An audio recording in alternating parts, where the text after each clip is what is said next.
Bismillah ar-Rahman ar-Rahim. Today's lesson is Ahkam النون الساكنة والتنوين, specifically Al-Idgham. Now Al-Idgham means merging, and this is when a noon as-sakina or a tanween, any of the tanweens, meet with one of the letters of the acronym Yarmalun. Okay, so Ya, Ra, Mim, Lam, Waw, Noon, 6 letters.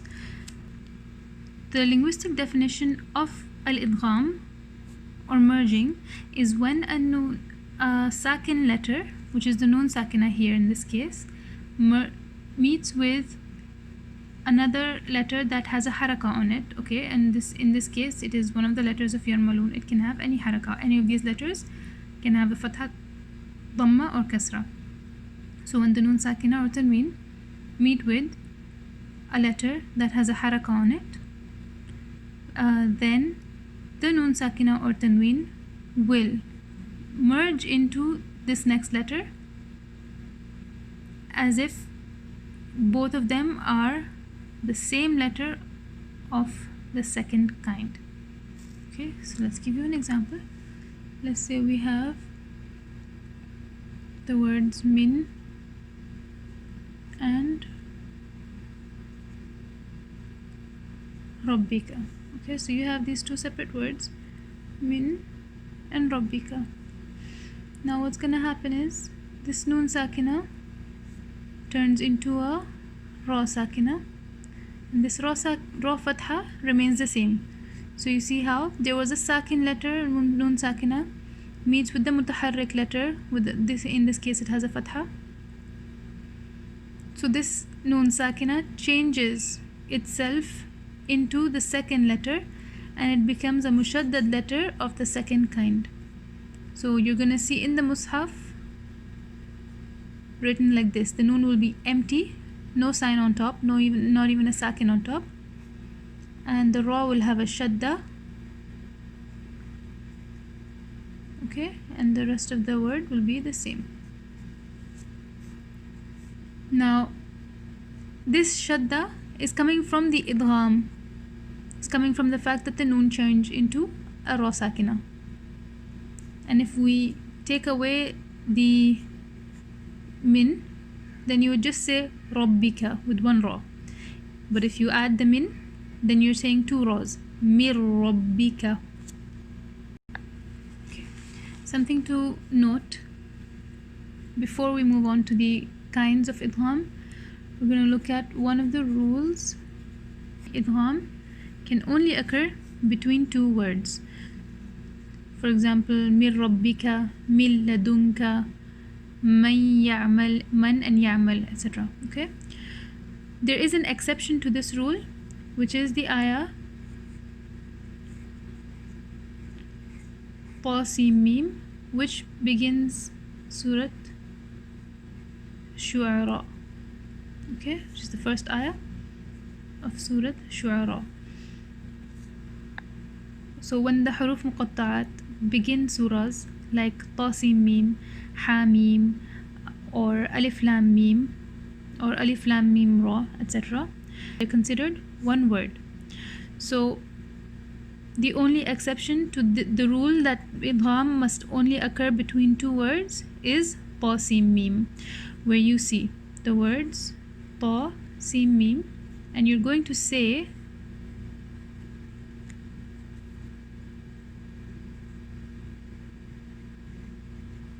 okay, this is actually what you're saying when you say ta sin mim.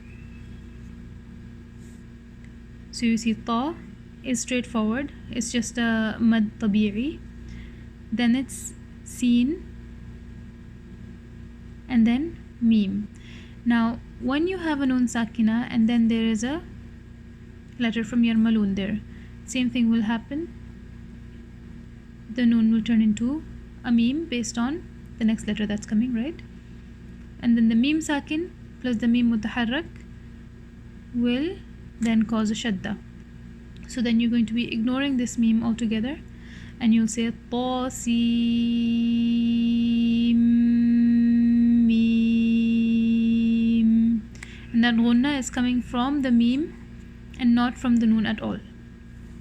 Okay, and this is the exception to the rule of idgham occurring only between two words. Here it is. It's the exception to the rule. Now, al-idgham has two sub-classifications.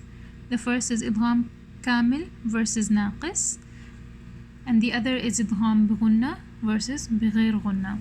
Now, idgham kamil means complete merging. Okay, so this is when the nun sakinah or tanween is followed by the letters normal, noon, ra, mim, or lam. And this happens in the examples mir rabbihim, like we looked at earlier.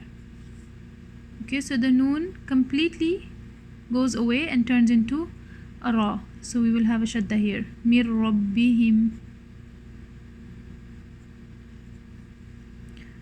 Okay, so there is no sign or trace of noon left. We are only left with two ra's. Mir rabbihim. Or for the lam,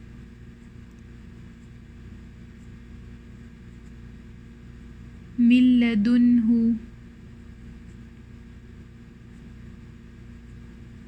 Okay, so we have a nun sakinah followed by a lam, and we're just saying milla, mim lam, and then lam again. Okay, so the word amalan mutaqabbala. Here we have a tanween, which is nun sakinah followed by a mim, so that the nun sakinah is turning completely into a mim, and that's causing the shadda here. If this nun sakinah was not there, we would just say mutaqabbala, just one mim. But since there is a nun sakinah before it, which is turning into a mim sakinah completely without any trace of noon, then we say that this is complete merging, and we give a shadda here. And we also have a noon with a noon. For example,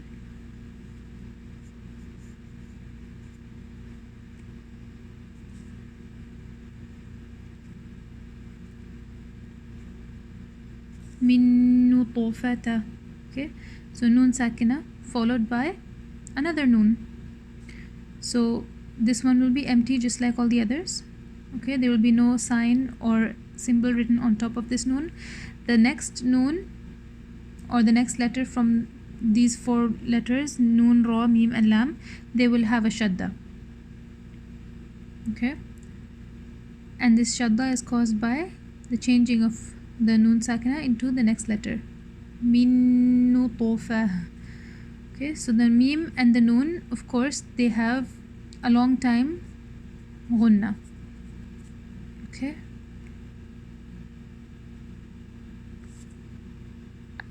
now let's look at idgham naqis. This is when a noon sakina or a tanween is followed by either ya or waw. Okay, so idgham kamil is when you have these four letters, noon, ra, mim, lam, and idgham naqis is ya or waw. Now what happens when there is idgham naqis is the noon merges but incompletely. Okay, naqis means incomplete, so this is incomplete merging. So the noon merges into the ya or the waw, but not in a complete fashion. Let's look at an example. The words man ya'mal. What's gonna happen here is you will use the makhraj of ya with the makhraj with the ghunna of noon, and this is similar to as if you would be doing an ikhfa, but the timing will be longer than ikhfa. Okay, and it's 50-50, 50% from the makhraj and 50% from the ghunna. Okay, so the noon has two parts.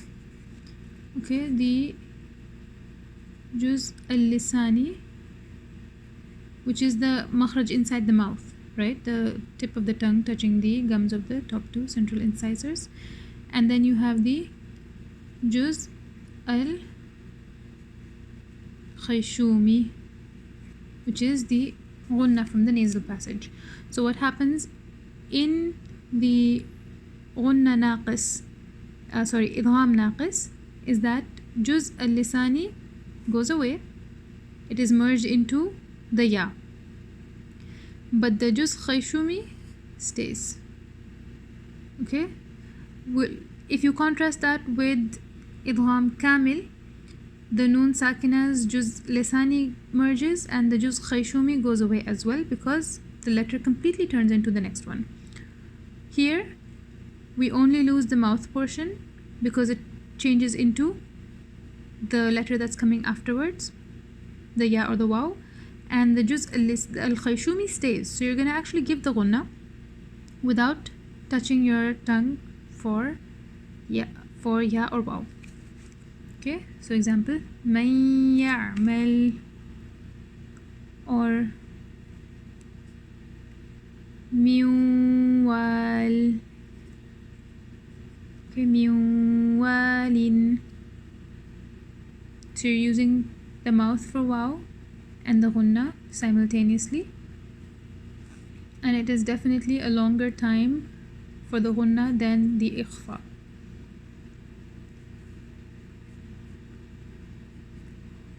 خير يره. Okay, so you have a tanween followed by a ya. So this is idgham naqis. The next subclassification is idgham bi ghunna versus idgham bi ghayr ghunna. Now idgham bi ghunna, now this will be straightforward because we're just repurposing these same letters, yarmalun. We're just gonna reclassify them this way. So the noon sakinah or the tanween followed by, for idgham bi ghunna, you're gonna have yamnu, and this is straightforward, right? Whatever has ghunna will be in the ghunna category, bi ghunna category, and the noon sakinah or the tanween followed by either ra or lam, because these are the only ones that do not have a ghunna. So let's look at the examples for idgham bi ghunna. Man ya'mal, noon sakinah followed by ya. Khayrun yarah, tanween followed by ya. Miwal, this is noon sakinah followed by waw. Qawlun ma'roof, tanween followed by mim. In nafa'at, noon sakinah followed by noon with a fatha. Okay, so you will notice, and I just forgot to tell you this, is that in idgham kamil, the letter that comes after the noon sakinah will have a shadda on it. In idgham naqis, you will not see a shadda. Okay, then this noon will be empty for both of the idgham kamil and naqis, but the next letter, the waw and the ya, will never have a shadda on it, okay, while having idgham. So here as well you see idgham bi ghunna with a ya does not have shadda, with a ya does not have shadda, with a waw does not have shadda, with a mim and a noon it has shadda, because these are idgham kamil. Let's look at the idgham bi ghayr ghunna. Mir rabbihim, okay, kamil with ra. Milladunhu, milladunhu, no trace of noon or ghunna. Okay, mim kasra lam sukun mil, this is what's happening, so there's no noon at all. Wailul li kulli, tanween followed by a lam, so this will be idgham kamil bi ghayr ghunna. Now you remember we had exceptions up here, right? We had an exception to the rule that idgham happens between two words only, which was Tasim Mim, the starting of Surat Shu'ara. Now we do not have exceptions for Kamil and Naqis. We have exceptions for بغنة and بغير غنة. The exceptions to إدغام بغنة is first the ayah نون والقلم. Okay, so we have a noon, which is of course when you open a حرف مقطعة you will actually be saying noon with a noon sakinah at the end, right? Spelling of noon has a noon sakinah at the end, and after that you have a waw. So if you want to continue and join these two words, you will not do idgham here. Okay, you will just say noon wal qalami without stopping, but you will give idhar here. Okay, you will say this clearly. The same thing here in Yasin wal Qur'anil Hakim. Okay, again you're saying seen, right, with a sakin at the end, and then you have a waw. You will also not do idgham here. You will not merge. You will not say siwa. No, you will just say this noon clearly. Sin wal Qur'ani. This is in the case that you are continuing between these two ayahs, and in the case that you want to continue and not take a breath, take a pause here, which you can do without any problems. The next exception is for idgham بغير غنة. The exception to the rule of idgham بغير غنة, which is for the lam and the ra, is the ayah وَقِيلَ مَنْ رَاقُ. In this ayah we have a sakta, and a sakta is a breathless pause that you take. So you will not join the noon sakinah with the ra, okay, because we have to take a pause here. Okay, so we're going to take a pause between man and ra. So whether you're continuing or you're stopping, right? If you want to stop here and take a pause, you'll just say وَقِيلَ مَنْ. And if you want to continue, you're going to have to take a breathless pause, and we're going to learn more about this in our advanced classes. وَقِيلَ مَنْ رَاقُ. Okay, so either way, you're never going to merge the noon sakina with the ra in this case. One final note is, you see these words sinwan, qinwan, dunya and bunyana. These are 4 words in the Quran that occur as an outside rule. So you might think there's a noon sakina and after that there's a waw. So should I be doing idgham here? You will not be doing idgham here. You will do idhar instead, even though these are not the letters of idhar. If you remember, the letters of idhar are the huruf halqi. So in these 4 words in the Quran, you will be doing idhar of the noon sakina even though there is a waw or a ya after it, right? Qinwan, sinwan, dunya and bunyana. This rule is a separate rule. It's called idhar mutlaq, and that means necessary idhar. And this is so that the meanings of the words are not confused. وجزاكم الله خيرا.